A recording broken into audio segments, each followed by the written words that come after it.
Come on! Enough enjoying yourselves. I'd like to introduce Vic Hare, competition pilot. He's on the Australian team, on the Australian team. Yes. Someday wish to be. Okay. Yeah. And Johnny Durand, he is on the Australian team, #1 pilot in Australia. And hopefully we can glean a little bit of information from these guys, and hopefully you people out there as well too. Yeah. Do you guys want to lean against the wall or sit against the wall? Hey. How about we come out here? Yeah.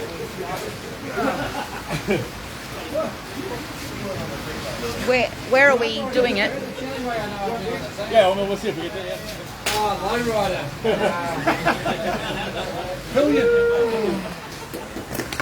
Hello. I brought Junior here with me today. He's going to grow up someday. Hey, this is kind of a bit of an ad hoc, last minute sort of thing, but we just thought we'd talk a bit about flying cross country, maybe a bit of racing, that sort of stuff. I thought I'd probably focus a few thoughts more towards the absolute newbies, beginner, maybe sort of intermediate sort of pilot level. And then I'm going to turn around and Johnny's going to tell us how it's really done. So he can maybe cover a little bit more advanced sort of stuff. So ask questions as we go, of course. This is all, ad hoc, take it as it comes. So I guess one of the thoughts I had for, one of the things we often see with the absolute sort of newbies, or maybe just barely getting into the first, second kind of cross-country kind of thing, is maybe a little bit of reluctance to actually leave the hill. Maybe it's a spot, maybe it's even their local hill that they fly all the time, and they might have learned the thermal on it, and they've done a lot of takeoff and have a few thermals and land at the bomb out kind of thing, and that can be their sort of comfort zone. That's where they know where to land in that bomb out. It may not even be the best paddock around. Like, do you think the bomb out here is the best paddock that's out in that valley? No, it's all right. It'll do. I know I'm from WA. The paddock where everybody lands at the bottom of Mount Bakewell, our hill that we have in WA, it's workable. It's doable. It's absolutely probably my last choice for paddocks in the greater Wheatbelt area where I'd want to land. But you get all the newbies that refuse to leave the hill because it's their comfort blanket. You know what I mean? Even though that landing paddock's not the best, it's kind of so-so. That's where they know. So they just get afraid to leave. So I sort of encourage you. Jason Katz said something once to me that, you should have the mindset that hill, that's your comfort zone. That's just your way to get in the air. That's just your launch. So imagine you're out in the flatlands and you're towing. Maybe you're car towing or aero towing. That car or that aero tow is just your way to get in the air. After that, you don't care about that paddock you took off from anymore. Maybe start to think about the hill the same way as well. So if that's your comfort blanket that you're afraid to leave, just think about that was just the way I got in the air. Once you get up, it's time to leave. So you got to break that bond if that's still where you're at. And I think maybe sometimes for the real silent newbies that haven't done much or any cross country at all, maybe the reason that they're hesitant to leave as well is that they know that paddock, but they don't know these other paddocks, and maybe they're used to always having a windsock, and maybe it's a little bit intimidating that they might fly away from the hill and then have to land someplace where there's no windsock. So maybe just talking a bit about that. When you do go on your first or second kind of cross country, you always want to be cognizant of where that landing option is. So, know where you're trying to get to, where you're trying to fly, and just along the way, just always have an option or two in mind where you might not even go fly exactly over that paddock. Maybe you're following this line of hills this way or something like that, but you always just have it in mind, and you kind of mentally know where it is, and if things aren't working out and you're getting low, you always know you can divert and go to that spot. So, and it's kind of a leapfrog thing. So, you might do a few more Ks and now you left that paddock behind, but now you're picking, okay, I'm going to try to get up off here, but I always got that option and that option over there. So just keeping those things in mind as you go can help. And when in terms of picking a paddock when you're out on course and you're not familiar with it, things to sort of look for are, if you can find like a nice flat, you can often see a bit undulating terrain, especially around here on Corryong. There's some flat paddocks, and then there's certainly some undulating sort of paddocks as well. So, probably trying to pick out where the flatter ground is might be a better option, something to keep in mind. Or if it is a bit of a sloping paddock, then you might start to think, well, how does the slope relate to the wind direction? So obviously the best scenario would be if you're going upslope and upwind, well, that's going to be probably, the easier landing option. You know, if there's a bit of wind and going into the wind is going to be downslope, well, maybe that's not the best paddock to pick. Maybe you want to pick a different one, kind of thing. So, thinking about slope, other things, you know, thinking about how high does the crop look? Does it look like it's been harvested and it's short, or does it look like it could be bushes up to your waist, kind of thing? You know, thinking about what the actual surface of that paddock is, and a big thing is thinking about power lines. So it's very common, especially around here. We got all these what do you call them? Single swerve lines or single power lines. It can be extremely hard to see the actual power lines itself. But we actually heard at Morning Brief a few stories about somebody having a scare yesterday, I guess. But what you can often see ahead of time is just the poles, like the vertical poles that support the lines. Yeah. And you might even be a few Ks from this paddock that you just, you know, maybe you're going well and you're just keeping these paddocks in mind what the options are. You might be a few Ks away. You're certainly not going to see power lines. Maybe you can just start to make out poles. But another thing to look for is like building structures, like the house kind of thing. So most of the, you know, the sheds and the houses sort of thing, they need power, right? So if it's a big paddock and there's not there's no house to be seen or a structure anywhere in sight, you could maybe be feeling a little bit better about it. But if there's a house at one of the corners of the farmhouse, you know damn sure that there's power going to it somewhere. So you're being a little bit more cautious about, hey, well, where are the power poles? And if you find one power pole in the middle of the paddock, you know, you have no idea which way those lines are going. So if you find one, you get even more conscious of, I got to find another, a second or a third power line, or pole, so I can start to line up. So that's certainly something to think about. And then, you know, wind direction. So you're going to have days where there's 15 knots out of a direction and it's kind of generally blowing that way all day, and you know, you might have a pretty good idea what the winds are doing all day long, kind of thing, maybe. But other days, you know, it's lighter and you might not be as sure. So things you can look out for, maybe even before you get ready. You know, maybe you're just on course going well, but every time you pass over a bit of a dam or something like that, when you get the sun angle right on the dam, you might be able to see where, you know, where all the ripples are. And then there'll be a little, on the very upwind part of the dam, there'll be a little calm patch, yeah, where it's flat, and then everything else is the ripples. So if there's the flat here and all the ripples are going this way, then you know that the wind is going like that, yeah. So and you might not even be getting ready to land, you might be going fine on course, but every time you see a dam, you're kind of looking for that again, and you're just kind of recaging in your head which way the wind might be coming from, yeah. Or there might be, you know, there's a lot of dirt roads around the place. Maybe you're getting a little bit lower and you're thinking, oh, I might be landing in the near future, and a car goes ripping down a dirt road and the dust comes up and you see all the dust moving in a certain direction. So that might help build your sort of mental picture for wind direction as well. And then failing all of that, you know, if you got nothing else, the thing that always comes in handy is if you're getting down a bit lower, like, I don't know what, 600-700 feet, whatever it might be, and you're definitely setting up at a certain paddock now, you're thinking you might have to land, just start doing 360s, yeah? And if you can kind of keep a fairly constant angle of bank while you're doing these 360s, and you look at the ground and you can kind of see which way you're drifting, then that would be a good, you know, sort of last method to determine what the wind direction is as well. So. About ground speed with your GPS? I use that 1,000 foot go one direction and see what your ground speed is, turn around and go back the other direction it turns. Okay. See what your ground speed is. I'm not, yeah, see what Johnny said. I don't personally use the digital number for ground speed, but I completely agree, and I should have said that you know, while you're doing these 360s, what I personally use is, you know, you're certainly looking at your ground speed around the 360 as well. And on a significant wind day, you might notice that as you're doing these 360s and you can see the drift, you can also notice that, you know, whenever I'm on this leg, oh, the ground speed's increasing, and whenever I'm this leg, it's decreasing and increasing and decreasing, and yeah.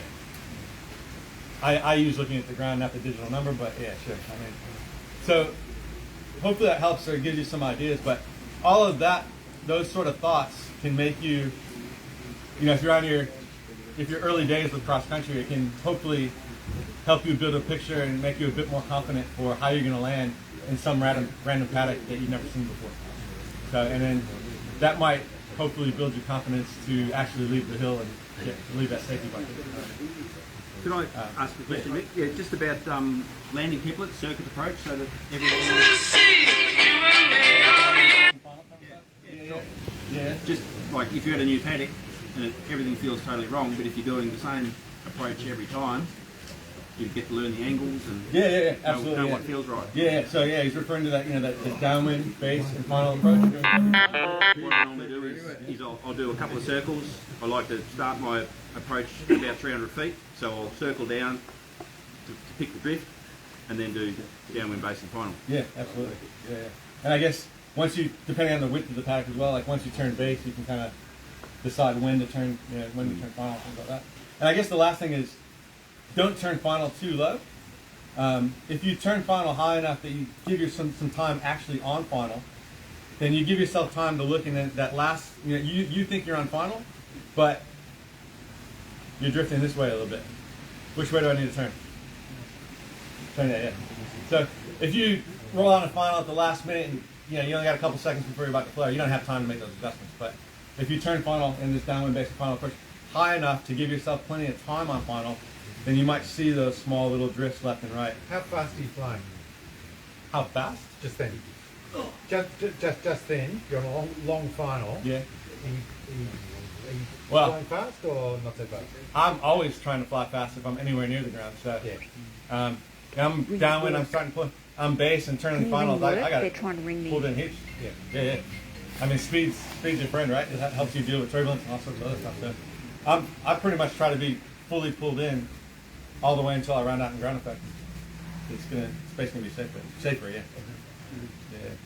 So anyway, hopefully that helped. That was just a few thoughts I had about starting out in confidence, finding paddocks, and that might give you the confidence to go on a course. I think with that, the other thing I'd say is, if you've done your circles here, especially somewhere like this, it's often switchy. If you've done your circles, it's light, you still, if you can't tell where the wind's coming from, it's generally pretty light, and so you might set up thinking you're going into wind. If you're suddenly on final going really quick, it's too late to change 90 degrees, 180 degrees, but you can land a hang glider tailwind. But just relax, know that that's what you're going to have to do, and when the time comes, strong flare and run it out. You've got to be committed when it comes to that, because if not, it's not going to work. And if you do find yourself landing tail, don't get confused by the ground speed. Like you're gonna feel like mentally you're going really fast, and it must not be time to flare yet because I'm going real fast. But your flare has nothing to do with ground speed at all. It only has to do with airspeed. Yeah. So you basically need to just mentally acknowledge that I'm going tail now, and I'm ignoring the ground speed completely, and I'm just going with the feel. And when it feels, the feedback feel like it's time to flare, then give it the hardest flare you can. But when you get sucked into, the ground's going by fast, it must not be time to flare. You're gonna mush in and nose in tailwind. That's not good. So. I think one thing to know is that when you're first flying, all of these things will be filling your head, and you've got to try and think of all those things that you have to do. But the more you fly, the less you think about those things, and you actually start concentrating on making the next turn point or looking at the clouds for the next thermal. So that's just all those things become second nature eventually, and you do it without actually having to think. Oh, I've got to check my ground speed. Which way is the wind blowing? That sort of stuff. Would that be right? Yeah, absolutely. I guess too, when you're scratching low, if you've already sorted yourself out a landing, I'm going to land in that paddock in that direction, yada yada, and maybe I'm done, so you're all ready to land. You can get on with scratching. Yeah. That's a good point. Get on with scratch. So, we're not suggesting that you should be totally just thinking about landing the entire time. Like that's not how you're going to find the next thermal and go up as well. But we're just suggesting that just as you're progressing on the leg, just keeping them on the next option, think about a few things, and then once you've decided that'll be a good paddock for the next 20 minutes as I kind of gradually make my way past it, then also try to put it out of your mind. Tick the block. Yep, I got a place to land. Now I can focus on trying not to land there and getting back up there. So. And it's a good way to get up too. Unzip. Yep. Yeah, we're right. I mean, you get to a certain point there, maybe just unzip. You already know the zipper's working and all that, and then keep focused on trying to get up. But that's a good point. I always unzip early, probably 500 feet, because that's one less thing you got to worry about. It means I can circle until I hit the ground. Well, try not to hit the ground, but yeah, it's just the less things you have to think about at that last moment, you know, the more clear everything is to concentrate on a good approach and a good landing. So the less things you have to do, or the things you can do early is good. And as Randall said, a lot of times when you unzip, you find that thermal. So I'm definitely a big fan of unzipping early and being ready to land if I have to. It can be quite satisfying to zip back up It is. after you Yeah. climb out as well. I got to experience that yesterday. So I missed a bit when you talk about power lines and recognising them. I heard you talk about poles, etc. But often people miss lines running at 90 degrees to a major power line. And a good thing to see from that is if you see a side stay coming out from a power line. Great examples in the bomb out at the hang glider paddock. There's one running all the way up the side of the road, and near the stop, there's a side stay coming out into the paddock, and that's supporting the line running at 90 degrees. And often you can see that side stay, but you can't see the line running at 90 degrees because it might just be a single wire. It's harder to see, so it's a good little indicator that if you see that, there's probably a power line running off it. I generally like to look at the poles and see the cross bracing. So sometimes you got them in multiple directions. Oh, the bit on the top, yeah? Yeah, the bit on the top. So Yeah, right. and that gives you a pretty good idea that if you can see one in a direction that you don't see the power line, there's probably still a power line there. There's that, and that's it. Go up when you're at the hang glider bomb out next time, just have a look and you'll see that side stay and you'll see the wire running into the adjoining paddock across the road. I just learned two good things because I've never thought about either one of those. Yeah, But, or maybe I have subconsciously, but yeah. Generally, the one that people miss is the single strand power lines, and they generally don't have that setup. So, my best rule of avoiding power lines, I heard we had a couple close calls yesterday, is I spend very little height at power line height. I mean, very, very little time. So I find the field, and I just like to dive down because if I'm in quite a steep dive, the odds of me hitting a power line is pretty slim. If you're coming in and you're just on trim floating around, you could spend 5 more seconds up at power line height and you got a lot more chance of hitting one versus diving into ground effect and just getting through that 10 metres of height pretty fast. That way you're down and you might go under the power lines like a couple did yesterday.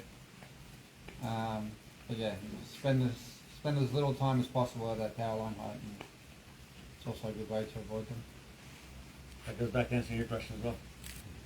As fast as you can go. Cool. So we said we're going to talk about cross country, and so far we've always emphasized is landing, outlanding, and stuff like that. But I think we're trying to make the point that it's that important, especially early days. It holds up a lot of people's cross country progression. And I took some stuff out of yesterday. I found a power line along the roadway where I wanted to land near the road. So there was nothing on the other side of the road that looked suitable for a landing zone. So I just made sure I got over that road nice and early, so I didn't have to contend with that power line. yeah, great. Yeah. Jason, what about when you're on glide? How important is it reading all the figures, for final glide or turn points and stuff on your computer? Yeah, well, I don't look at any final glide numbers at all for most of the entire course. It's rolling to Just glide ratios and stuff. I'm probably the wrong person for that one because I don't look at it very much at all. Right. I like to look out the window and see what I might be missing. Basically, because it's not that important. Well, I mean, First, you got to stay up. I have a 60-30 on board, and that's purely for final glide. That's all I pretty much use that whole instrument for. But between when I'm launching and when I think I'm about on final glide, I'm rarely looking at my instruments at all. So I read something in a sailplane book talking about how all the top sailplane pilots pay very little attention to their instruments. That is 90% look out the window kind of stuff. Yeah. I definitely think people could. Joking, they could fly right past this massive gaggle screaming up and never see it because they're staring at their instrument doing this the whole time. yeah. I mean, conversely, I'll look at my glide ratio potentially as I'm approaching what I think, is going to be my last, say, 3 glides or 2 glides, and I'll look at the glide I'm getting, and that way, as I'm climbing in what I think is the last climb before final glide, when I hit the numbers that I've been getting, I'll leave to go and glide. Specifically, once you turn the corner on the last leg. Yes. Yeah. Because once you're on that last leg direction and you're somewhere in the vicinity, that's when I want to know, hey, for the last 20 minutes, every time I go and glide, such and such. Because, that's this leg's head or tailwind and this leg's conditions, and, it might start depending to what's going to happen. But it's not a long look, it's just glance every now and then, and so just what's happening outside more important. Hey Vic, just touching on final glide, I've been told not to pull in all the way, because if you look like you're going to be running out of paddock, at least you've got a little bit more to... We're talking about final approach to land? Final glide. Final approach. Yeah, we might be mixing terminology here. Yeah, sorry. Are you saying to come in land? To land, yeah. Like, when you pull in speed, so you got that extra. Yeah.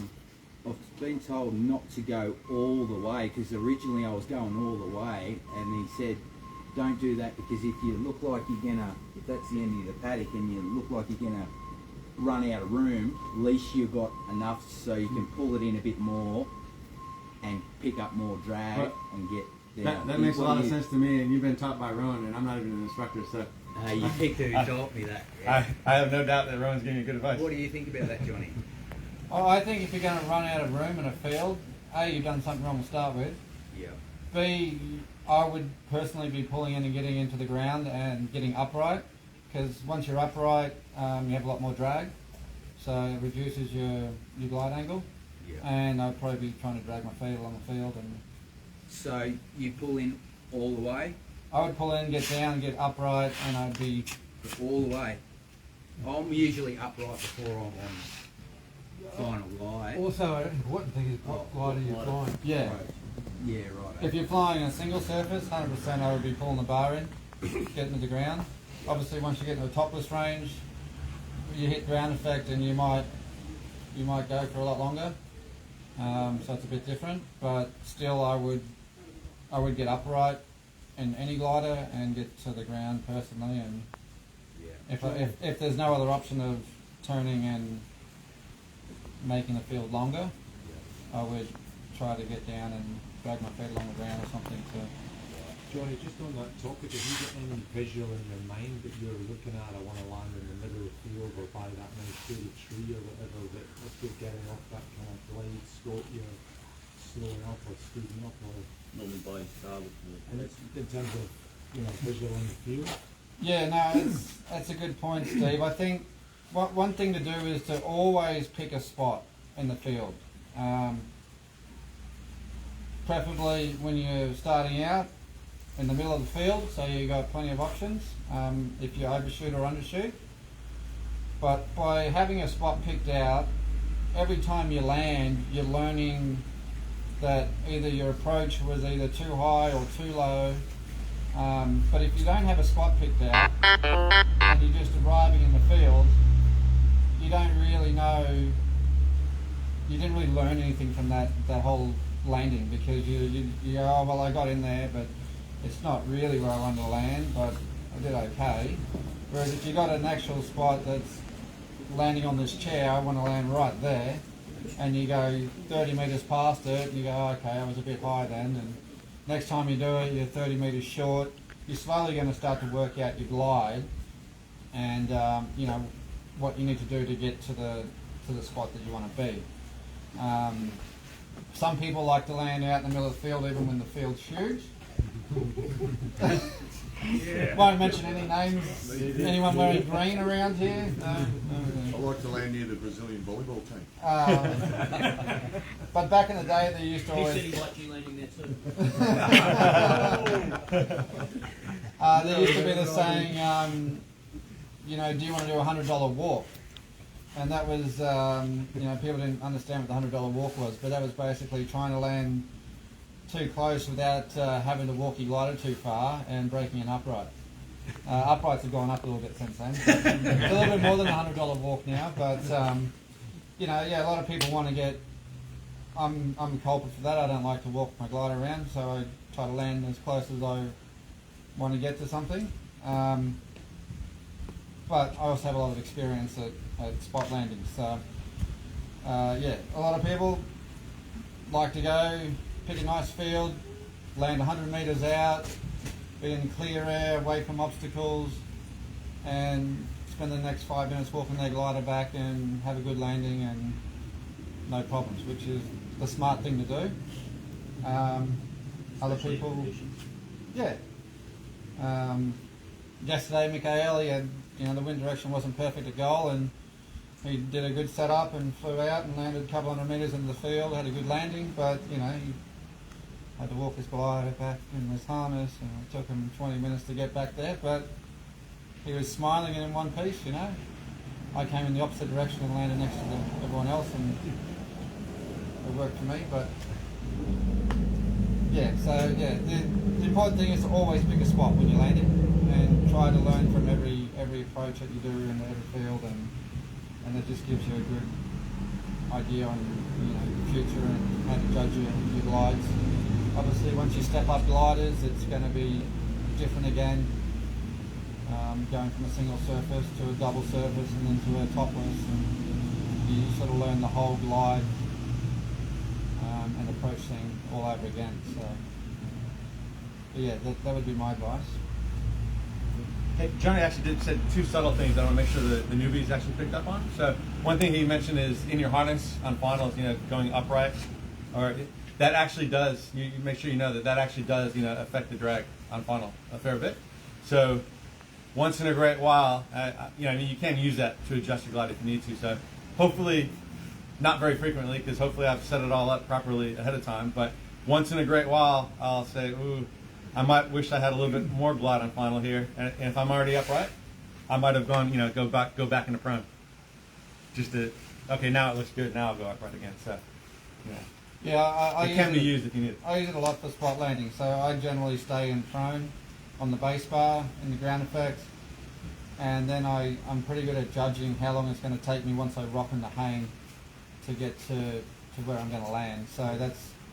If I think I'm going to be short, I'll stay down longer in prone, rock up later. If I think I'm going to be long, I'll rock up earlier, and That's change things. Yeah, so you can really judge where you're going to land just by when you rock up in your harness. For lower airtime pilots, I'd recommend getting upright early and staying upright. Oh yeah, absolutely. We're only this is something you almost never do. We're just saying that if you ever find a situation where you had to, just keep in mind that that does change the drag profile if you need to check it. The other thing that we haven't talked about a lot, you kind of alluded to a little bit, is the tree line thing. So we talked about paddock selection and all that, but if it is a stronger wind day, if it's 15 knots or something like that, there's definitely keep in mind that any vertical obstruction like that is going to have some turbulence on the back side of it. So on a stronger wind day, and I'm picking a paddock and picking where I'm going to land, I'm definitely more cognizant of not being directly downwind of any obstacles, or maybe even if I could land on this side of the road or that side of the road, and there's two perfectly good paddocks on either one, and there's a tree line along the road. I want to land on the paddock where I'm upwind into the clear, not behind the tree line kind of thing. So, and as you suggest, get in that paddock first before you start on final, because you could end up in the trees. Get in that paddock and do what Andy said, the nice downwind base final technique. Yeah. But just keep in mind that thinking turbulence, strong vertical obstructions on strong wind is important as well. 100%. Thermite? Thermite. Yeah. I guess. Well, again, I'm kind of targeting more, beginner, intermediate kind of stuff here, I guess. And Johnny knows a shitload more than me, so correct me when I'm wrong or jump in. But I suppose, if you just going on glide, you get very basic things about what to think about, and maybe almost in order of priorities and stuff like that. We talked about not staring at the instrument too much and looking out the window. Most of the SA is out in front of you there, the situation awareness, all good info. So, you look out, and if there are gliders ahead of you, and there's some gliders over here, kind of in and out of a turn, looking like they're doing shit and not really banked up and climbing very strong, look for, and there's another group of gliders that you can glide to that are banked up tightly and climbing real well. Like, I mean, that's probably what better indication of a thermal you got than banked up gliders that are climbing. So, that's probably, I would say, correct me whenever I'm wrong here, but that's certainly probably the number one thing you're probably looking for. And also birds, the wedge-tailed eagles. They pretty much have, I think, about the same sink rate as us and about the same climb rate perhaps. So, if you look out and you find birds and they're circling and climbing, that's certainly something good to be thinking about as well. In the absence of that, if there's good cue days, you're looking ahead a little bit left and right of where you're trying to go and looking for cues. So it all depends what the cloud looks like. Over time, you build some experience for trying to pick better sort of clouds. But sometimes the cues are kind of faded out looking and raggedy and jagged edges. And other times they have like real defined crisp edges and maybe a nice flat dark bottom kind of thing. Those are the ones. Yours. I do not know what you guys are talking about. Somebody needs to tell me that. But like not all cues are built the same or at the same phase of their life cycle. So if you can, keep looking at them over a course of time. Maybe you're circling here, or you're in ridge lift or something like that, thinking about going on glide to that cue. You want to look at it over a course of time and see if it's sort of building and getting bigger or dissipating. And sometimes, I don't know what you think, Johnny, but sometimes if you just see a bit of wisp, that might be the very start. That wisp might develop into some awesome cue, or that might be the last bit of a dying cloud just fading away. And I kind of think they do look similar. I don't know if you do or... Well, generally, if you're looking around, I'm a very big fan of being aware of your surroundings. So if I didn't see that little wispy cue 2 turns prior to the one I just saw, then I'd know that it's something forming. If I saw a bigger cloud there and it was dissipating the whole time, then you know that it's dying. But another good way is to look at the cloud shadows and see if there's any holes in the shadow, especially when you get the bigger clouds like we've been having. You might start seeing a little bit of sunlight in amongst the shadow itself, and that's generally a sign that the sun's getting through and it's on the die down. Why are some clouds darker than others? More lift or more depth of cloud? Yeah, so the reason it's darker is it's blocking the sun more. So when you see those real dark ones, it's got quite a bit of build above the cloud. Obviously, when we get the little wispies, you don't see much. They look very white up there. But yeah, once you start getting the nice big dark clouds, you know there's a lot of build to the top of them. So that's why they always say go for the darker ones, because generally it's going to have the stronger lift and yeah. And you say look at it too before you get it, like when you're on your way to the cloud, because once you're sort of underneath the cloud, you can't make out what the more vertical parts of the cloud are. Where it's taller. But on your way there, when you're gliding to it, you might be able to see the higher bit with the darker bottom is a bit more on the left or something. So I might bias my glide towards that direction. But Johnny, do you have any particular part code where you're looking for as you fly towards that road?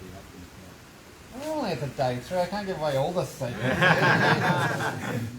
Well, I'll tell you, he generally goes to the upwind side of the cloud. The upwind side on the northern bit. Is he following the line? Interesting. No, if he has to search downwind, he does. Yeah, the sunny side of the the upwind side. No, I mean, every cloud's different, every day's different, so it all just comes down to experience, really.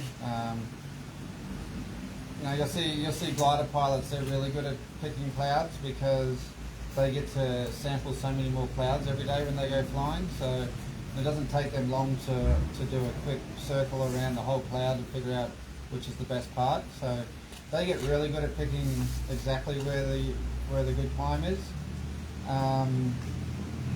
But yeah, I mean, I'm always looking at the cloud, trying to figure out, sometimes it could be the sunny side of the cloud that's actually got the best lift. It could be the upwind side, it could be the downwind side, it could be the side where the shadow is actually on the ground. I generally like to fly around, especially before I start the course, and investigate the clouds to try and figure out where the good lift is on any given day. So a lot of times in big comps we'll be flying for an hour before we actually start.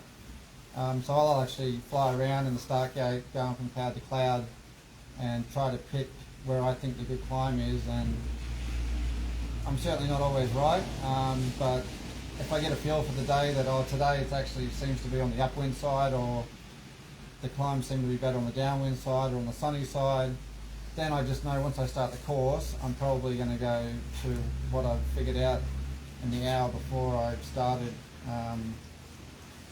where I think the best climbs are going to be, and that's where I'll generally start on the first climb out of the start gate. And obviously that can change throughout the day, but yeah, I just try to get a feel for the day before the time actually starts. How do you pick the difference, the tipping point between a really good climb and a too good climb where it's cloud suck? Where's the... I'm bad at judging what's really good and what's too good.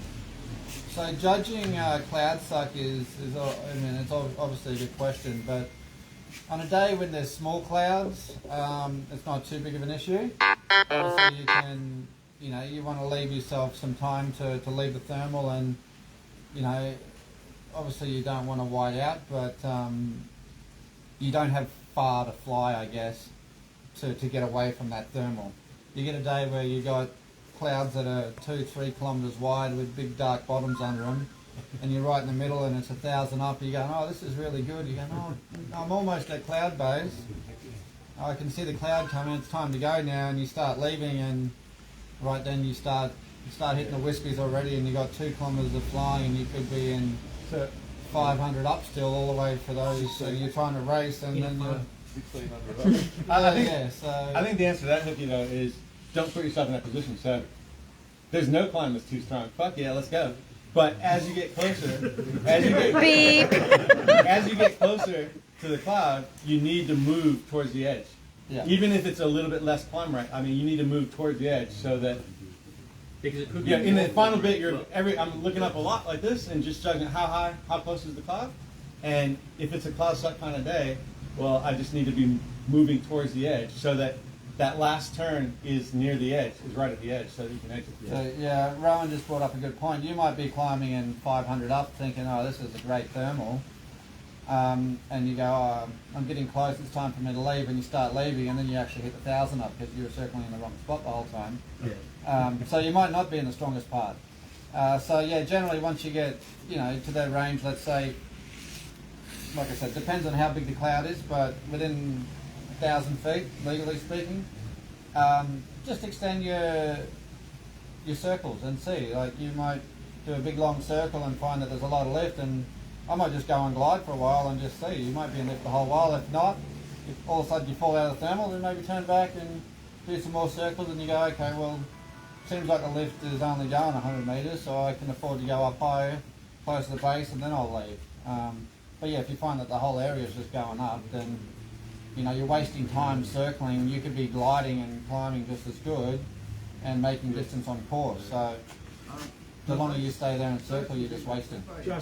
Just for the newer pilots, the difference in feel between climbing in a thermal and cloud suck? Cloud suck, generally you're just flying straight line going, I wish I wasn't here. Thermally you're having the best time of your life because you're going up. So, I mean, technically they are the same thing. It's just lift, a lot of lift under a cloud, and a lot of times the lift gets stronger as you get closer to the cloud too.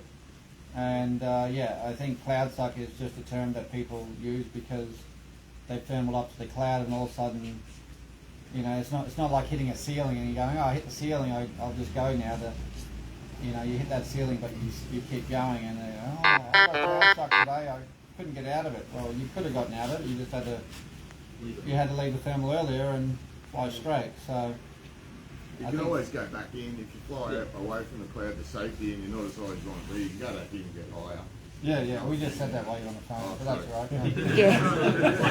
Yeah. There's always one maggot in the crowd. I just wanted to emphasise that point. Like a 45-degree angle to the edge of the cloud, so as you get closer, if it's a big cloud, we're talking about this 3-kilometre cloud, you move out so you've sort of got a 45-degree angle, there's a good chance that you've got punch out, and as we said, if it drops, you can go back in. But just keep, as you get higher, edging out, and it's kind of an angle you can use as a reference point.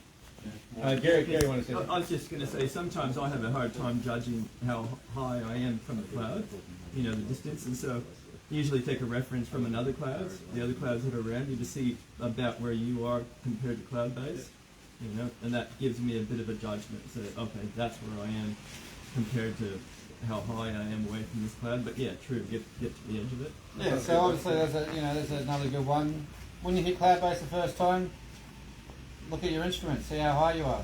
Go, okay, cloud base is 5,000 feet right now. That way you know, even when you're looking on the next cloud, that, oh, I'm at 4,000, I'm getting close to the cloud base, if you have troubles judging, but that's a good one to do. Another thing might be worth talking about is, sometimes you get a lot of overdevelopment and pretty much the whole sky clouds over, and then there's shade everywhere in the ground kind of thing, yeah? Oh, like yesterday. Yeah, like basically like what's been in the forecast the last 2 days, I guess. So when that sort of thing happens, you really want to talk about shifting gears down and being more conservative. And maybe you were looking for real strong climbs previously, but when it all shades down, the climb rates might really drop down for a while. So you might choose to take a slower climb rate just to stay in the air, because the whole thing can cycle. Like yesterday, at one point we were on launch in the middle of the day, and the entire valley was shaded out. And RT and I started talking about, would we launch now or not? I don't know the exact time frame, but like that, it felt like maybe a half an hour later or something like that, the entire valley was sunny again. Yeah. So if the whole thing shades over like that, and you go into be conservative mode and just even be happy to even take a lighter climb and just stay in the air, you're waiting for the whole thing to cycle, and maybe half an hour later the sun starts poking the ground and hitting the ground again. But when you do have those scenarios where there's lots of shade everywhere and a lot of overdevelopment, you might still have the odd hole that the sun's shining through, and hey, there's a hole over there kind of thing. In the absence of anything else, I'm almost always going to go search over that sunny spot, because often when it's all shaded out and there's one sunny spot, you do find lift there. So. That's a good. I was on a flight once up in Manila with Trent, and the whole valley was shadowed, and everybody was heading towards Manila as the last turn point.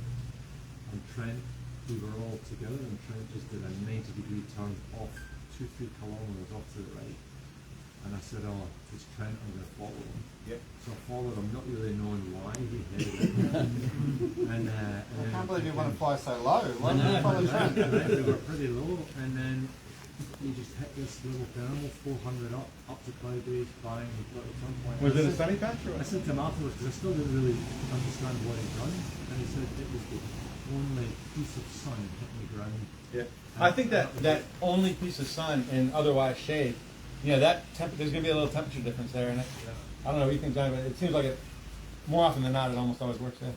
Yeah, and it did that particular day, right? I can recount a story. Someone just told me recently that they were on task and got to a point and they couldn't see any good options. It was like option A looked average, option B looked average, option C looked average, and they went, well, I've got to choose one, and they went and did it.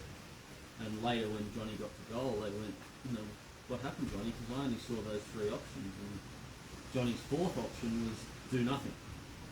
It was in light lift at a point. Don't make a decision. Sit, hang, and wait and see what happens. This is aimed probably more yesterday, actually. Yeah. Probably aimed at the intermediate pilots that have flown some cross country. I know when I was at that stage that it would be completely shaded over and the lift's basically gotten real light and gone to shit. And I thought to myself, well, the day is obviously over now, so I've got this many thousand feet. I'll be able to glide that much further, and I'll get this many more points because I glided that, another 15K or something. Whereas I know now that the whole thing can cycle, and 30 minutes later the sun on the ground is all happening again. So just go into stay in survival mode, just stay in the air, and wait for it to change. For the lower hour pilots, can you talk a bit about centering and how to get back into a film when you fall now? Sure. Johnny?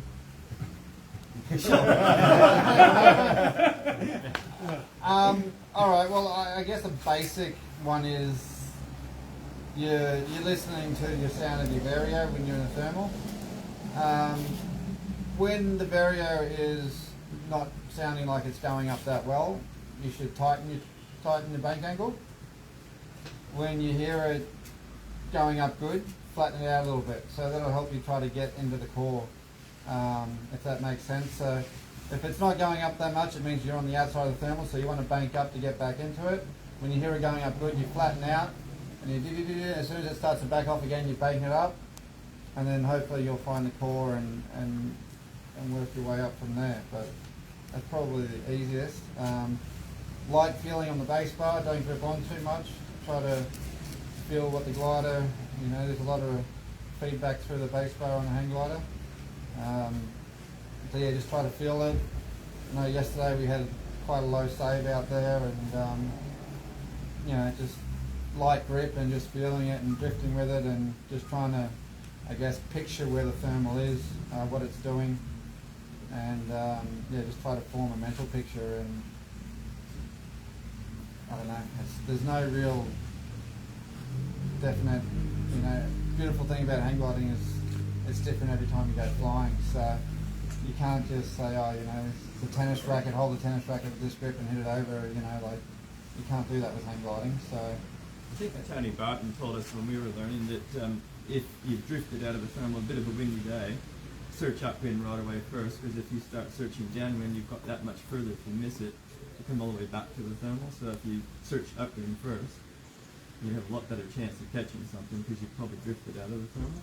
Yep, very true. RT's holding his arm like this. I'm not sure if it's broken or he wants to break something. No, I'm saying I want to explain because also the thermal angled over. That was a joke. Do you want to explain that? No, you don't. You're up to 10 states, so So you're talking about drifting, yeah. like leaning thermal, things like that? Why you lean flash upwind? Yeah.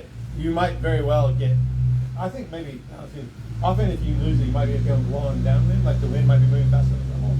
What I'm saying is though, I actually think it's a lot more upright than we imagine in strong winds, but if at all, if it's angled over like that, and you drop out the bottom, and you search downwind, you're getting lower. If you're getting lower, yeah. But already, the lower you get, you've got to search further upwind than you were to get to that thermal. And that's why you should probably search upwind first, because as you get lower and further away, you've got to fly further and further again to get back to that point in the thermal. It's always good to fall out the front on the upwind side of a thermal when you are in a thermal. I'd rather do that than fall out the backside, as Rowan said, because then you get further away from the thermal source. So if you can always stay on the upwind side of the thermal, try to find that edge on the upwind side, you have less chance of losing it. And if you do, then it's just a quick downwind little glide circle to hit it again. So something I've been reading about for a bit lately and thinking about. Yeah. So in a day when you've got a leaning thermal, you typically do a circular pattern of you want to go. Like, do you roll out a little bit upwind? Upwind, do you flatten out a bit? Did you do that? Definitely, yeah. I mean, depends on if you're low, if you're high, but generally, I'll flatten out when I come back into the wind and slow right up, and then give it a good bank right up on the downwind so you're not going too far downwind. Flatten out again, and like I said, if you do flatten out too much and you fall out the front, then you know that you're on that upwind side. But yeah, I definitely keep a tighter bank angle when I'm going downwind and flatten out into the wind. Yeah, I got one for you, and I'm curious what Johnny has to say about this as well. But let's say it's a thermal, and let's say that it's a reasonably windy day and the wind's blowing this way, yeah? Just for, I think that, the thermal is maybe not moving at the exact same speed as the wind. Maybe it's moving slower or something like that. Or maybe, the core of the thermal is going to be more biased towards the upwind side. And on the downwind, it's going to be maybe a bit more of a tail or more ratty shit downwind, if you know what I mean, yeah? So if you're in the core and you're trying to maintain it, and if you lose the core and you're still just like in ratty shit, broken shit, and you've lost the core, maybe you're down here, downwind of it. So maybe that'd be a cue to search upwind. But because the bigger part of the core, the stronger part of the core is on the upwind edge, if you fall out of it in the upwind side, you might fall out of it straight into heavy sink kind of thing, as opposed to the ratty, sort of losing it rattiness. So if you fall out of a good core into heavy sink, that maybe it's downwind. I don't know. Is that Do you agree with normally, that, or? is that normally precursed by quite a surge as well at the edge? Well, you'd think the surge is on the upper end. Do you agree with that? Yeah, I would imagine that there's definitely a lot more broken bubbles downwind of the thermal than upwind. I would imagine that the strongest sink is on the upwind side. Yeah. I've used this a number of times where I've lost the core, but I'm still in the ratty-ish kind of stuff. Turn and go straight upwind and find it again. That makes sense. There's a point that I might add with the basic thermaling, which took me a while to learn, was that when I hit the thermal, I get a nice vario, but when I started turning, the vario stopped. And that was because when I'm turning, I don't have as much lift. So I'd go beep, beep, beep, beep, and then start turning, and the vario stop beeping. But that wasn't because I wasn't in the thermal, it was because I had less lift because I was turning. So I gradually learnt that if I could get a nice steady turn, then I'd actually find the core. But if I was going from level to turn all the time, then I was mixing up the responses from the vario. Does that make sense? Yeah, because when you're turning, you're not getting as much lift. So the vario doesn't beep as much. That's really good. Okay. I hope I explained it. Well, yeah, I mean, obviously your sink rate increases when you turn. Yeah, so yeah. You might be in light left, going straight when you turn, you're going to increase your sink rate, so then if it was only 50 up, then you may become 0 or even going down once you put in that turn. So, yeah. I remember there's about 2007, we were up at Penumbra, circling up over launch, and it was quite a windy day, and we were just all struggling to get in, climb. And the next thing I see Johnny, and I don't know how, it looked like he was doing square turns, and then just kept climbing up because it was elongated or something, but... Definitely hung over.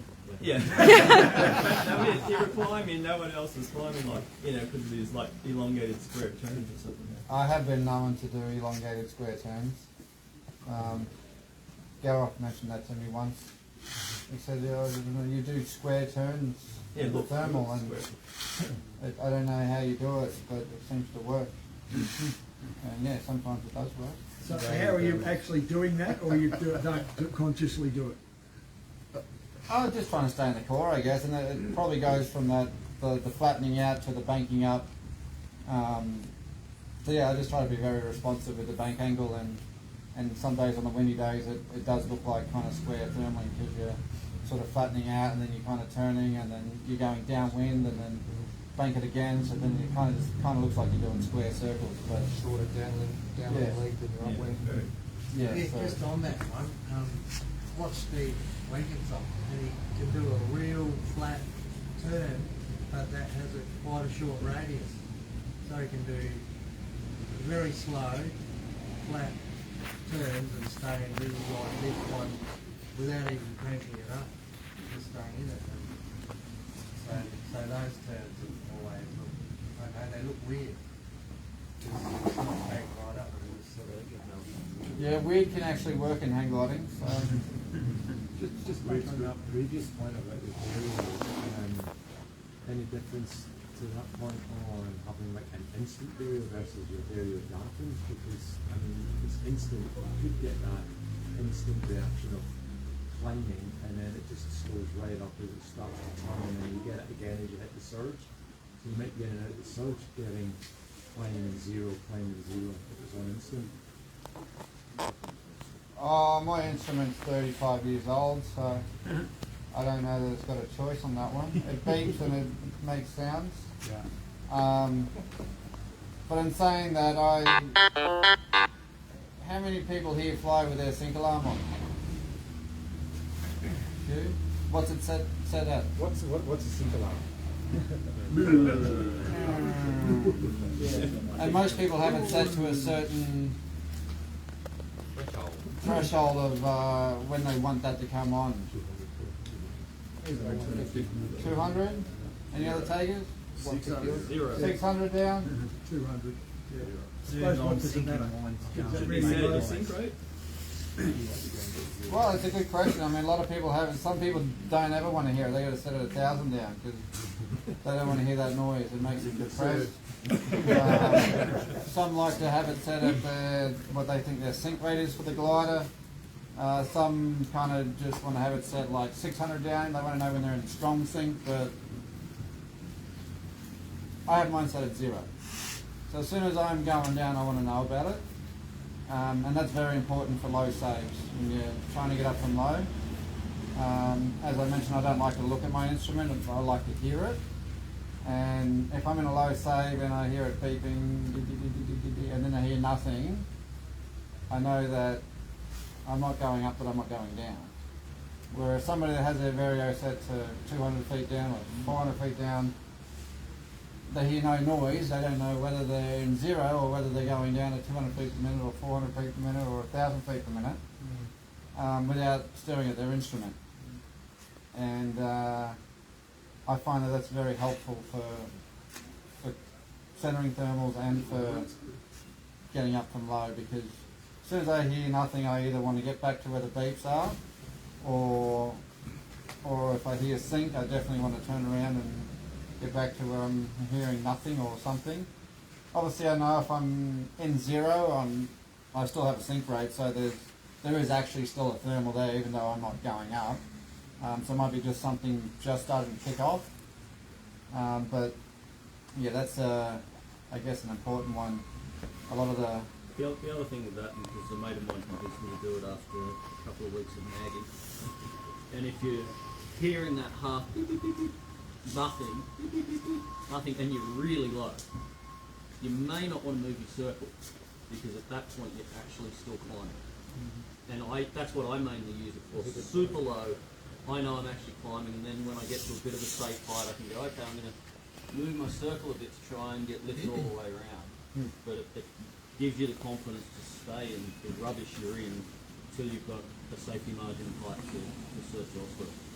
And yeah, I mean, yesterday there was 4 of us. There was Ricky and myself and Mitch and James, and we were all gliding back from the first turn point quite low into the little mountains near Toowong there, and you know, we're getting down, and Ricky went for the race course and had a near power line experience. And I wanted to go for the sun and the mountains, but the landing fields weren't that great, so I was a little bit indecisive of whether to aim towards the race course a little bit more or back myself that I was going to get the thermal where I was hoping to find it. So I kind of went somewhere in between, so I still had a glide for the race course. And I hit a little thermal, and it wasn't much. It was maybe, I think I did 3 circles and I'd gained 20 feet. But I was going up, I wasn't going down, and same, you know, as Ryan said, I just kind of stayed in that circle, and just every circle I just kind of felt it. Yeah, and just tried to figure out where the core was, and eventually, you know, I got 100 feet after maybe 10 circles. But yeah, just trying to have that feeling of finding where that thermal is, especially when you're low, is very important, because you don't get second chances when you're, you know, it's down to 140 metres, I think the track log said, so wasn't a lot of altitude there to play around with. You know, pretty much I was unzipped and I had a landing field in mind, but I still wanted to stay up, obviously. I didn't want to land just yet. Do you guys have any tips on first thermal at the moment? Right next to the power line. Or also on the front ridge, just near where the power line is, that little bowl in there. I know it's a bit of a glide back to the bomb out, but you know, it seems to work well there. But generally, I mean, in other takeoffs, you can. Elliot's kind of hard because you're kind of on the point, you can't really see the ridge or things like that. But when you take off, I mean, I like to take off when I can see that I'm going to go up. I don't want to run off the hill if I can't see my thermal. So yeah, I mean. Can you talk about how you see that thermal, or what you're looking for? Oh, I mean, it could be an eagle climbing in front of launch, you know, it could be another glider, it could be a cloud that's just forming, it could be lots of different things. But if I just take off and walk up launch and just go, oh, yeah, wind's good, and run off the hill, and I go, oh, you know, I could be launching right into a big down cycle, and you might lose 1,000 feet before you have a chance of even trying to find that thermal. Whereas if you look out there and you're watching and you're analysing things and you go, oh, you know, a big cycle just went through launch, it's probably going to be another 5 minutes before the next cycle comes through. Maybe I wait a little bit, start to see a couple of trees ruffling out in front. It's like, okay, well, that might be the next cycle. I'll go now, get out there and climb up, you know. So there's no point in launching, in my opinion, unless you see something you're going to go up, because otherwise you're just going to go down. Not in conflict. In conflict, in conflict of pressure actually. Well, if you're in an ordered launch and things like that, yeah. But only if you're being pushed, obviously. If there's a push on and you've got a minute to take off and launchable conditions, then you either have to decide, well, I think it's good enough that I'm going to stay up or not. If you don't think it is, then go back to the line, you know. Troy on the Gecko yesterday had a bomb out, went back up, reflew and come 6th for the day in the open class, you know. He had to go, it didn't work out, he went back up, had another fly, didn't give up. So yeah, you can be on launch and you can just go, no, I don't think it's good timing, I want to go down, I don't think I want to do it, and just pull out, go to the back of the line, relax. You know, some people did that. I know John Hare he was up there for a while, wasn't confident in running off the hill with his ability in the conditions that he had, so he stepped aside and just waited and launched later on when the conditions suited him. Got up, had a fly, got down the turn point. So, you know, it's all about your own comfort levels, I guess, and what you think you can and can't get up in and what you can and can't take off in. Competitions unfortunately bring out the worst of everybody. Something about peer pressure. So, what are you laughing at? It's just, I would think as well, it probably might depend on a little bit what the winds are for the day. So, if it's a day with some significant amount of wind, I don't know, 8 knots or more or something, I just made that number up, then I might be thinking a little bit more about, you know, where is the wind going to be funneling up, you know, at different places, because it's probably going to be collecting heat and bringing it up, you know, maybe. Yeah, if it's coming bang on, maybe that ball to the right might funnel some. The wind might funnel up, or maybe the predominant day's wind is actually a little bit biased from the left or the right, but we're just waiting for it to straighten up for a cycle to launching. Now, let's say it was biased from the right.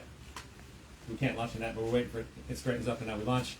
Well, I'd probably be thinking either the right-hand side of the 2 spurs. Yeah, would probably maybe that big spur off to the right. If the wind was coming from the right, a little bit more northerly component or something like that, then maybe I'd be thinking the wind might be bringing something up that spur. All right, so it's not about when it's launchable, but when the wind's more likely to be. Well, I'm saying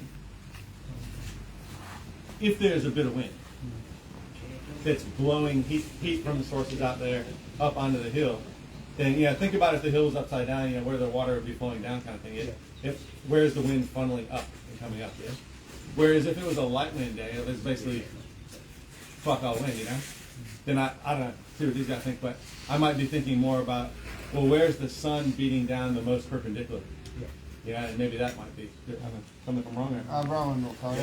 Yeah. Well, I can tell you about that. The thing I've noticed the last few days with a lot of people, and before that with the lower airtime paraglider guys we've had, I'll generally take off and have an idea of where I'm going, but sometimes the ridge just isn't working. And people think, we're on the ridge, follow this down at treetop height. All the way don't to stay the there, bottom. And what happens, even if you then hit lift, you're too low to use it anyway. So there's a point in time where you have to say, well, this isn't working, I've got to try something else. So the tree line might be working in front, or the flats might be working. Often, over the bomb out, there's a thermal going off. But if you scratch all the way to the bottom of the tree, and then you hit the tree line and there's lift there, well, the chances are you're too low to use it. And then you push out to the bomb out and there's lift there, you're too low to use it. So there's a point in time where you've got to change your thinking about what you're doing and say, okay, the hill's not working, going to the tree line or going to the flats. So, and I think just fighting to the death isn't a valid option. One good saying on that is I still stick by it a lot, but it's never fly through the same bad air twice. So you see people on the ridge and they'll go this way, and then they'll turn around and go back through it again, and some people do it 4 or 5 times. So well, you should have learnt the first time that wasn't the place to go. You know, I even used it on the first day at the last turn point. I came in from a direction of the turn point. I glided 9 k's into the turn point, didn't hit any left, and I thought, well, I'm not going to go back the same way I just came because I just flew that whole area and there was no lift. So I'm going to go a different direction where there's sun and try to get a thermal out there, because the odds of me going back where I just come from and finding a thermal is pretty slim at this stage. So hey, we got the mountain flying expert here. Ollie, where do we find thermals in the mountains? Oh, usually the top of the ridges are the trigger lines in the mountains, as it is. And in general, that the sun facing, the sun facing area, that means quite often the northeast facing areas of the hills are the best trigger points, where of course it gets the most heat. For the first half of the day? For the first half of the day, northeast, you think? Or? Yeah, for the first, yeah, of course, yeah. They go on to the west, later in the day, yeah. But like Ron said, it's not always. It depends as well on wind directions. Quite often you're not having zero winds, where the trigger line might be just the top of the hill. Quite often you could have it over to one or the other side, or the wind can actually trigger on the bottom, on the tree lines. The lift, it's always, there's no real rule. I just came up with that too. I said if it's maybe 8 knots or more wind, I'm going to think more about wind direction, and if it's less, I'm going to think more about sun angle. Would you agree with that, or do you have maybe a different threshold there? Not sure, but really a number. Yeah, not a number, but an ish. Really, it's a feeling. It's just a feel. Okay. It's a feel. To find if you start gliding. Sorry? 30 odd years. So after 30 years, you should get that feel. I think, Vic, you were saying that as far as Elliot goes, if you've got 8 knots of wind, I mean, on the coast you can ridge saw a place that's a big hill at 8 to 9 knots. So realistically, if you're on the ridge and you stay on the ridge, if you've got a bit of wind, where the wind's coming up into, if you're along the top of the ridge, you're probably going to be able to ridge saw that. Or at least run along the top of the ridge and still you see some trees, rustling or something, and then look for that. But, sometimes you see a lot of low-time pilots leave the ridge too early, and that's probably their friend is hang on the ridge and, get what you can, and then take that tree line. Hey, yeah. For the absolute newbies, he just said something important that you didn't pick up on. He talked about the trees rustling. Yeah. So often, if you're flying around the hill looking for the next thing, you're looking for, hey. Well, it's all completely calm. There's not a single leaf moving anywhere. Let's look where else. Where are the trees rustling, and maybe go try over that area as well. Yeah, that's a really good thing with ridge soaring too. Thermaling, yes, and ridge soaring as well. If you're watching, especially if you fly a site regularly, you get to know which tussocks to look at or which trees to look at or whatever, and you can learn the site. Can also bring back to Johnny's point about not flying through the same bad air twice, and almost a little bit with Johnny's square thermaling, that when you're in a competition or flying with other people, you may not have to fly through that bad air. You see it a lot of times, people are thermaling and someone hits the surge and then falls out into a huge sink, goes down there, and then the next person follows and goes into that sink and goes down. And they just keep doing that circle, following each other into bad air. If you're with someone and you see them fall out of the sky, if there's not someone behind you and it's safe, turn. Don't fly into that same bad air. He's done it for you. You don't have to do that. And you do see a lot. If you're gliding and someone's sinking out of the air to your left, well, maybe you just want to move over to the right a little bit. Or conversely, if someone's gliding much better than you off to the right, you should all drift across. Because that way you've got more fingers feeling the air than sitting in behind each other going, this is great. So if you can work with each other in the air to maximise the amount of air you're feeling and maximise that good air. It's so much better. A few people will tell the story, comps, you're all friends until the last climb. But yeah, you use those other gliders to show you the bad air as well as the good air. Yeah, I had the first gaggle experience yesterday, and I actually did that very same thing. There was a glider in front of me, and I thought, great, if he goes down, I'm turning. Yeah. Obviously, make sure there's not someone right there where you're about to bank up and fly into them, but there's people do as well. Yeah. I had difficulty keeping track of people above me. I was climbing and just being so much closer to the sail than what I'm used to. What do you guys do in scoping that terrain, or do you worry about the person above you? He sees everything, so. I mean, what are you worried about, the person above you? Are you trying to look at him to figure out where you should be, or? Yeah, and perhaps whoever's climbing faster. Yeah, I mean, if you can't see them, it means you're probably below them. Correct. Otherwise, you can see them. So, yeah, I mean, I personally like to fly my own glider, not fly my glider compared to someone else. So yeah, I don't really think looking up. I mean, I know it's a different mentality from paragliding and hang gliding. You know, paragliding, you're sitting here like this, and all you're doing is looking up all day long. Exactly. Whereas hang gliding, you're staring at the ground a lot more. So it's just a matter of getting used to the different aircraft, I think. And yeah, I find like paragliding, I'll find that when I get lower, I actually sit forward in the harness because I want to see the ground, because that's where my thermals are coming from. I want to see the ground sources. And I find that difficult in paragliding because you're always leaning back so much and trying to look over, going, oh. Things look different when they're at 90 degrees for some reason. And the fact that the glide angle's about where your feet are, so you can't really see anything down there. So yeah, I think it's just different getting used to, you know, I don't really look up too much, and maybe it's because I'm looking down on everyone else, I'm not sure. Etiquette is the one coming up as right of way. So the one on top is just moving out of the way if they're coming up. So as I'm coming up, I'm never worried about the person really above me because I'm expecting them to move out of the way. And then once I get a glimpse of them, I'll be keeping an eye on them. You're also particularly happy. I'm also particularly happy to be close to people. He loves friends. I love friends. No, I think he was more just talking about trying to get an idea of where the thermal is by looking at the people above you. So trying to get himself in the right position to. Correct.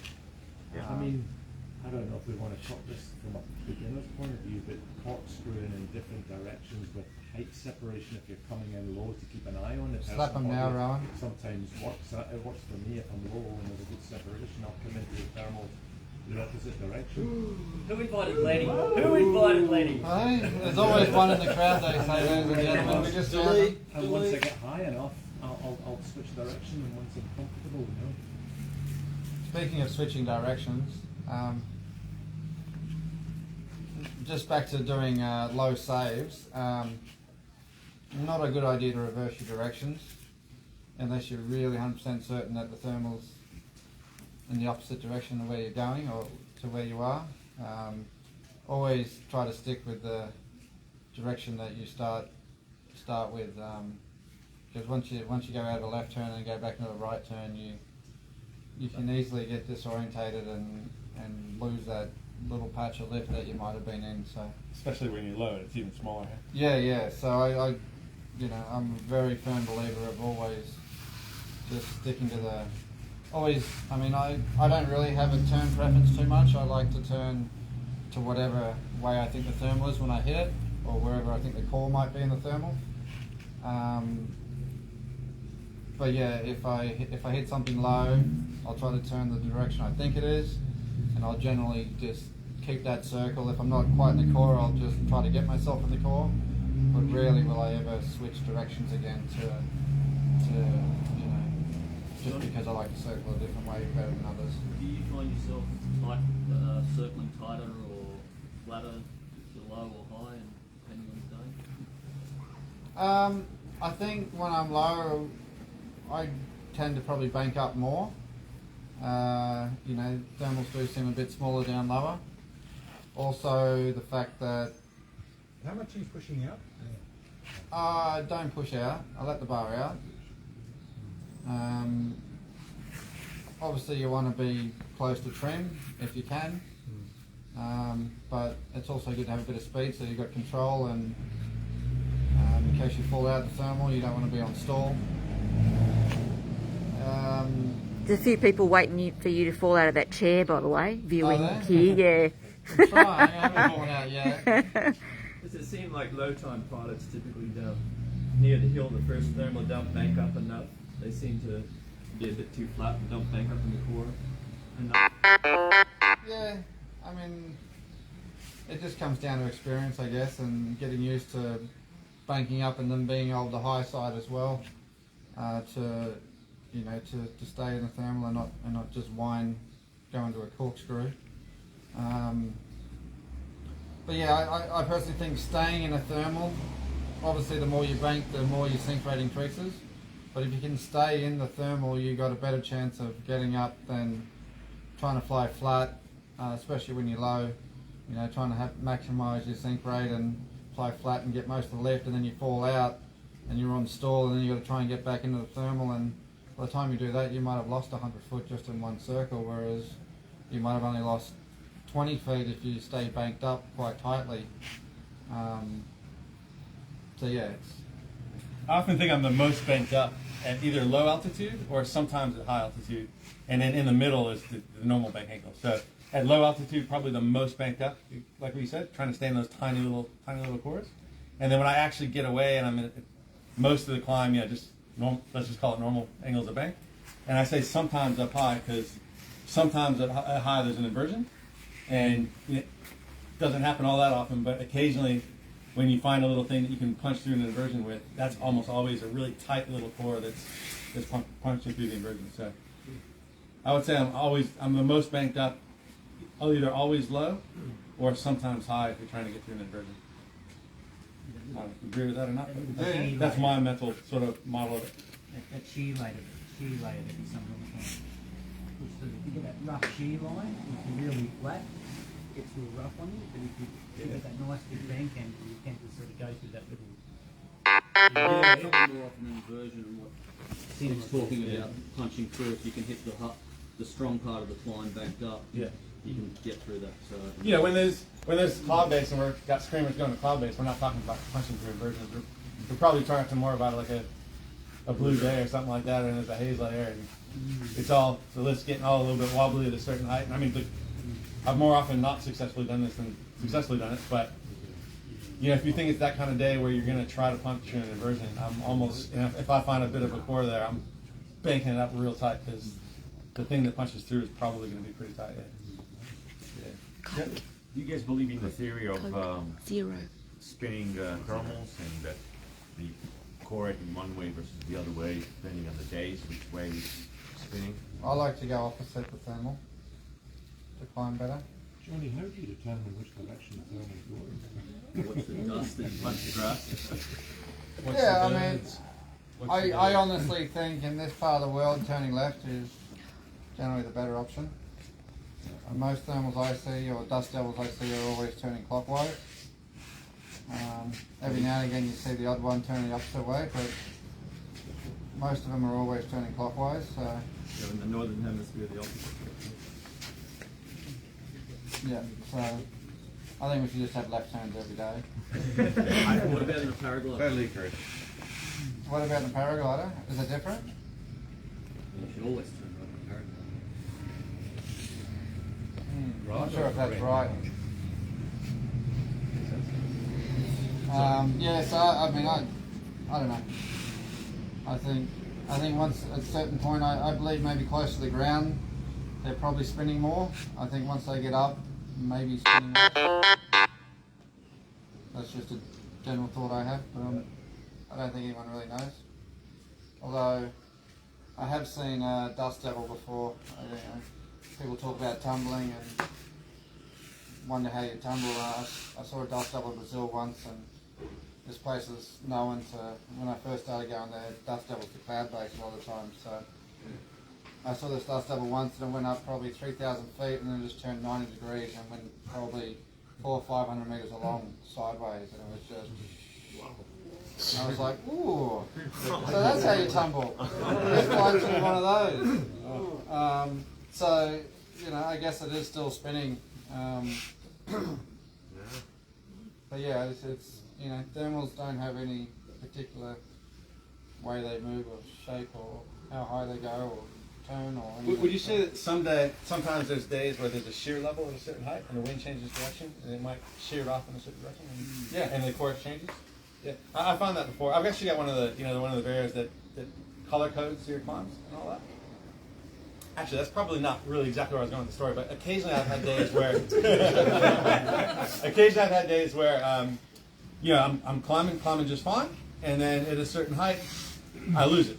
I just lose it, and then I might realize, maybe even just randomly, that I just shifted 100 meters to the north or whatever direction it's going to be, and then I found it again, and I kept going, and then I've had a number of days where it's been like that, and then on that same day, almost every single thermal at the same height, I lose it, and then I kind of clue in. I'm just going to go shift about 100 meters north. Here it is, and I keep going.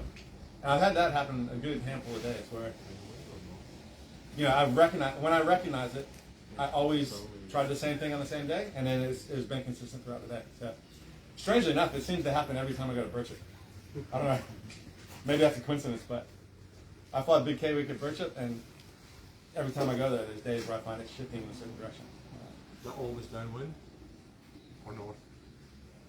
Always north. I don't know. Let's just say whatever direction it seems to have shifted in on that day, then it's been consistent. Yeah. And I had one day where this has happened in WA last season where I didn't go that well. I kept just kind of losing lift, and I didn't really. And it wasn't until I was looking at my track log. I'd actually on this day I did not realize it in flight. But I was going back looking at the track log on my computer and all that, and realizing that as the climbs got shitty, I kept shifting off in one direction. And then I went back and I checked SkySight for that day and the winds at all the different heights. And sure enough, it was right there on SkySight telling me that at about that height, there was a wind shear and it changed directions. And on that day, I didn't do my preparation good enough, and I didn't realize that on SkySight. It wasn't until I looked at the track log that I actually clued in, and then I looked at SkySight and then, it told me right there. So that definitely happens. That's a good point, because it's SkySight and prepping, right? And even though it might not be 100% right, it's giving you a little bit of an inkling as to what might be going on. Yeah. Windy shows it too. You can check windy on certain. Yeah. Again, this is one of those things that it doesn't happen every day, but there's certainly been a whole where, you know, I've realized that there's a shift at a certain height, and then it's been consistent all day. We've had a pretty consistent layer this comp though, haven't we? Last few days it's been. Well, when I've been giving the weather report every morning, I've said the 2 days so far, the winds have been the same at all heights. Yeah. But that's what I was referring to, is that sort of thing. Yeah. Any other questions? Have you ever had to pull your parachute? No. You know, almost did once. There's one that was never mentioned for years, and I only found out 8 years in the climb, of lift lines.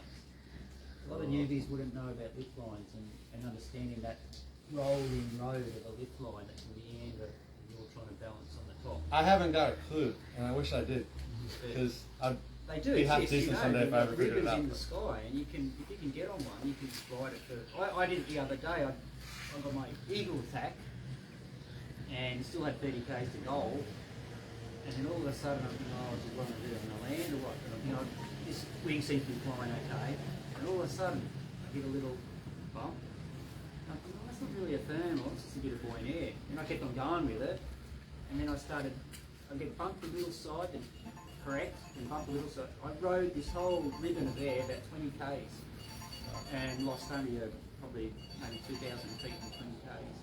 And that was a definite slip line. But in my mind, I could see it. It's just been a little rolling road, and I was just staying on the crests of this road bending around in the sky. You know? It had to be. I rode one once. It was called the Morning Glory Cloud. It was a pretty easy one to see. Do you have any actual tips for actually tracking, maybe leaving a thermal? They do exist, don't they? They exist. What else would it be? Back on that, that's what I was talking about before when you go on glide. It might not be a lift line, but you might get buoyant air, so you're still sinking, but you're getting a better glide.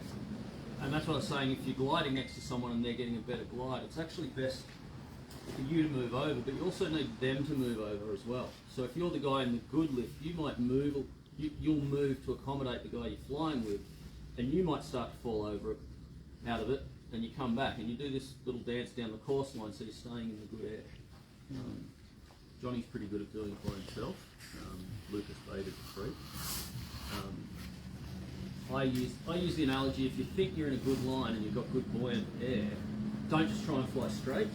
You correct me in time here, Johnny. But I tend to just veer a little bit and picture like the 10-pin bowling alley with the bumpers up.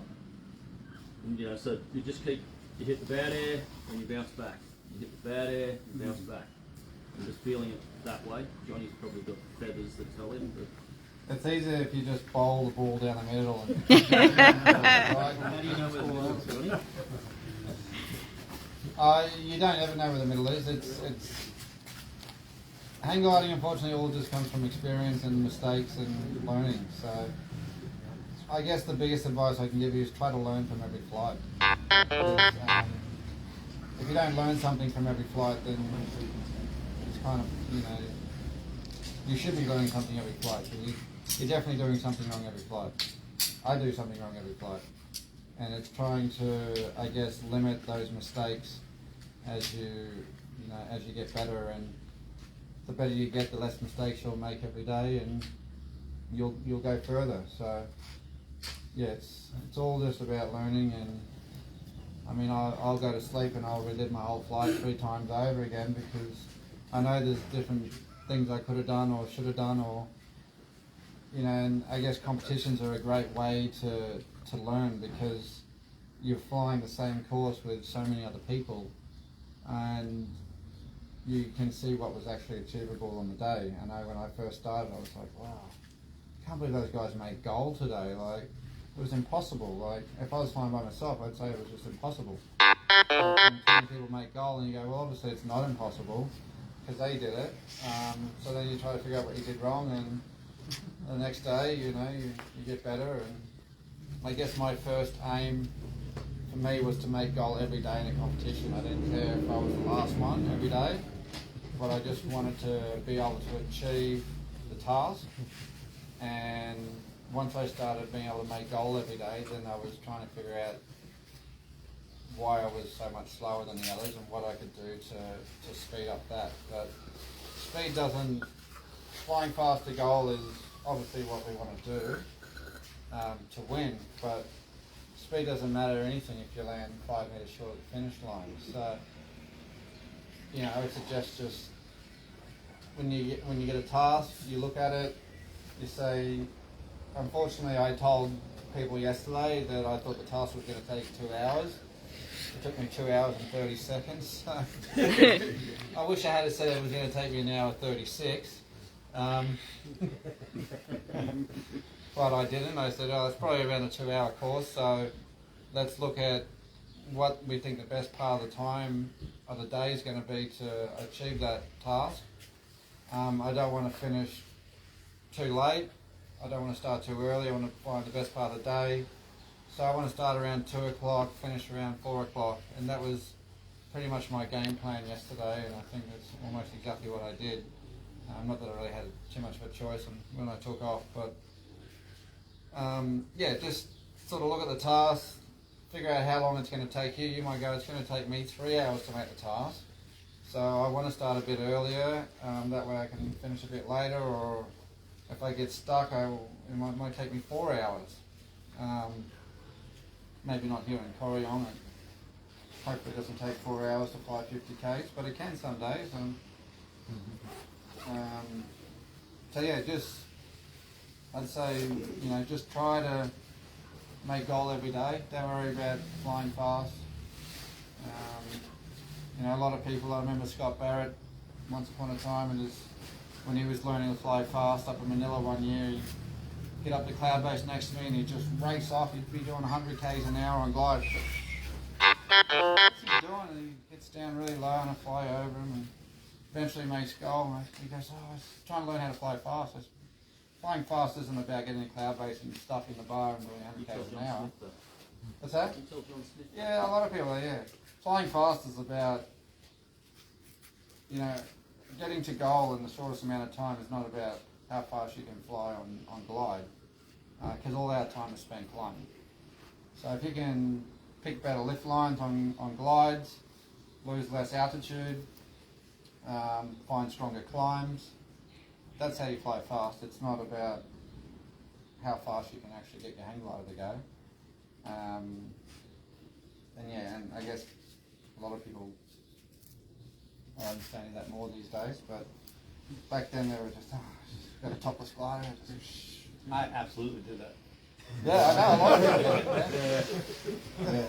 And that's, you know, and then they get low and then they get 50, 100 up and they sit there and they're scratching, and instead of just flying nice speed, picking good lines, picking the right direction to go, getting a decent climb, and, you know, just slowly moving along the course line. And sometimes, you know, sometimes it's easy to win days when you're already winning competitions because you don't have the pressure of having to try and race because you've got a comfortable lead or whatever it might be, and you just sit high and you're just cruising around, and all of a sudden you win another day because everyone else is trying too hard. So yeah, but I guess my advice is just try to learn from every flight, whether it's good takeoff, good landing, good approach, judging your spot landing for getting your first thermal, trying to get the cloud base, getting the second thermal. You know, whatever your goal might be for the day, just try to set yourself a goal and try to achieve it. Just on choosing your launching time for newbies who are yet to make a goal, would you recommend they go early in the open launch before all the launch starts, or wait till the end of the day? What's better for you? I think from what I've seen, people that have been launching early here seem to do better than the ones that are launching late. Obviously, if you go early and it doesn't work out, you land down the bottom, you can get back up for a reflight. You know, that's another option. You've got a second choice. But if you can get off early and get up, the good thing about going early is you're going to have a lot of other gliders taking off below you. They're all going to be looking for thermals. Don't fly away from them. You've got a lot of people down below you, so you should be able to stay in the air once you get your first thermal. And get up there, and if you see someone go on course line, and go with them and just take your time, because there's going to be plenty of others coming through. So yeah, my advice is definitely to go early and try to get out there and just fly slowly and watch people come through you and try to learn from them, and then watch them glide off and try to follow them, and they might mark the next thermal for you, come in below them, and then someone else comes, and you kind of just put yourself in the middle of the field then, and you get further on the course line, I guess. The alternative is if you go late, you probably fly by yourself all day. Yeah, I mean, obviously... And then not have time to fly again if it doesn't work out. Yes, exactly. Yeah, so no, early, you know, it was unfortunate that there was half an hour window there yesterday, and I think only one person took maybe two people used it to go for a fly, but there was definitely nothing wrong with going early yesterday. That's great. Artie, that's... I was going to say, you know, especially if you're a low airtime pilot and struggling to get that first thermal or second thermal, whatever it is, you know, if you've got a team and a driver, you know, you can talk better. If there's two teams with drivers, maybe you can work together, and when you're up there and set up, get a driver to go down to the bomb out, and if a few of you end up there, you can get back up quickly and you've still got a good chance of the day. So, you know, maybe, you know, plan it as well so you're maximising your chance of having two good flights rather than having an early flight, it doesn't work, and you sit in the bomb out for an hour or so before people mill around. You know, there's enough of you here who you can maximise your chance of getting back up the hill, getting another flight, and trying to, you know, maximise your day, because that's what you're here for. Yeah, absolute worst case, you get two takeoff and landing practices instead of one. For the floater group, I think we did it right, where we already set ourselves up for success with already staging cars, where instead of a 4 team, we did 8. And it worked out perfect. Car's sitting up on out, ready to go back up. Yep. I think that's the one bit of advice that keeps being said. Go early, go early, go early. And it's the one bit of advice that probably doesn't really get heeded very well. If you're a novice pilot, give it a go. Yeah, I took it on board yesterday and with skepticism and just went with it. There's a lot more people here that know a lot more about flying wing gliders than I do. And you won the day. It worked out really well, yeah. So. Awesome. One thing we haven't really talked about yet is Johnny alluded to it, that with the way you win a race is not by stuffing the bar, it's by climbing well. So I was kind of aiming this more at the intermediate sort of pilots, is that a real common error is for the intermediate pilot to come in and come under cloud, and the first time the Vero beats, they start turning, and they'll stay in that climb all the way to cloud base. That lift at the edge of the cloud, the first thing that hit, probably wasn't the main core, you know what I mean? So the common intermediate error is to just accept the first bit of lift you get and stay in it, whatever the climb rate is, and be fat, dumb, and happy at that climb rate, no matter how long it takes to climb. So, you know, don't be afraid to branch out a little bit and do a little bit more searching, maybe under that cloud, and look for the stronger core kind of thing. So, I actually remember I got a perfect first-hand story that involves Crosby. This is like a number of years ago here at Corryong. Yeah, that's what I meant. What do you think? Got dumb and happy. Now, so we're it's a task up to the north of the other mountain range past Mida, whatever it's called. Barrow Pine, that's the one. And do you guys want a coffee, or do you have enough already? I mean, have enough talking. Hang on, who's getting on the meat? He's sticking on steam now. We're going to let this one go. We must be about done soon. But anyway, I glide into Barrow Pines, and I'm the intermediate guy that's pretty stoked to have, because the Barrow's beeping. There's this massive cloud underneath the high point of Barrow Pines there, and I get to the edge of it, and I'm probably in 400 up or whatever it was, and I'm sure I was pretty proud of myself. And here comes Crosby. He comes right into me. I'm sure you don't remember, it was a number of years ago. Comes right in, does 1-360 with me, and says fuck this and keeps going to, you know, underneath the heart of the cloud, and he probably hit 1,000 up. And the other thing is observation. So how long do you think it took before I realized this? I was pretty stoked with my 400 up for quite a while before I even looked over and saw that he was basically at cloud base going on glide. And so yeah, that's my first-hand story of the intermediate that was pretty stoked the first time the Vero beats. When there's this big fuck-off cloud that I could have gone and searched underneath and found the bigger core. So, yeah. So it's a very common sort of intermediate thing to do. So if it's a good day, I mean, this week we're having pretty mellow conditions, and you know, maybe you're happy to find something from what I'm told, but you know, that was an example on a good pumping day with a good cloud. You know, the first bit of lift at the edge of the cloud probably wasn't the main core. So, yeah. You fly fast by getting the best core and searching a bit. So. Sure. So I have a question, Jess. So the situation is 3 or 4 pilots above you, let's say 3 or 4 foot above you, you're all climbing up and they go on course. So you haven't got to the height that they've left at, but you see them going. Do you stay, get to their height when they're left, or do you go even though you go up? How long is that piece of string? That's why I'm asking the question. Depends on how strong the climb is. If it's not a very good climb, I would probably just leave, even if I'm 500 feet lower. It probably also depends on how high you I'd are. leave. You'd leave. And it depends on how high you are. It might also depend on what's the picture ahead as well. Yeah. Is there another good cue and there's a whole bunch of more good cues? Or is this the end of the clouds and it's blue and it's swampy ground ahead and shaded? Or something, you know? If it looks shit ahead, maybe I would, by exception, stay and climb. But if it looks good ahead, yeah, go with the guys to do it. Especially if after a couple more turns, you're not going to see them again. You know, if they've just gone on glide because they've run out of climb and there's nothing to indicate that they're hitting good lift or there's someone turning, you might stay. You know, if someone's hit good lift and you can get to them, then go. So they're going, I'm 300 foot low. Go. I go.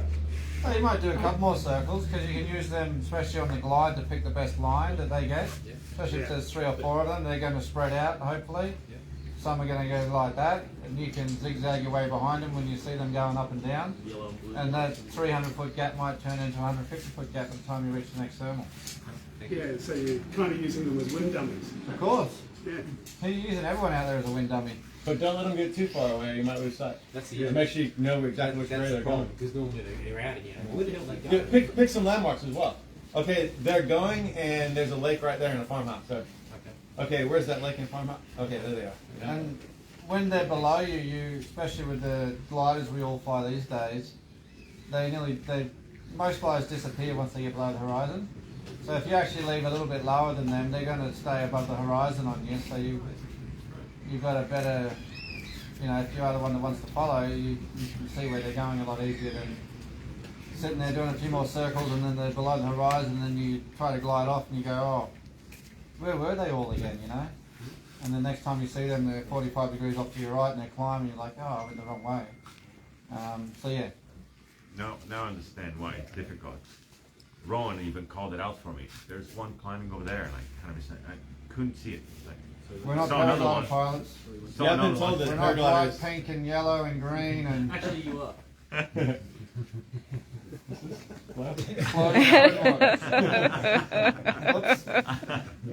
Cross-dresser. I knew there was going to be a paraglider here, or two. So. We have pretty stealthy gliders these days, so, if you do want to keep track of people and you are still circling, I generally find that every time I come around on the circle, I need to look at where they were or where they were heading to try and find them again. And if you do 2 circles without seeing them, you pretty much lost them. You can spend the next 5 or 10 minutes on glide trying to find those 3 gliders that disappeared in front of you. And you just got to think, like, if it's a topless and you're taking 30 seconds to do a turn and they're flying 60, 70 k's an hour, they're getting 500 metres away from you every turn you make. So if you make 4 turns and you're trying to pick up a very difficult glider to see 2 k's away, good luck. Thanks. Can I get you all to sign up for Skylines and give me your ID so I can track you on my little tablet? Skylines. Alright, you guys probably done for today? I think so. Well, I'd like to thank Vic and Johnny, Rowan,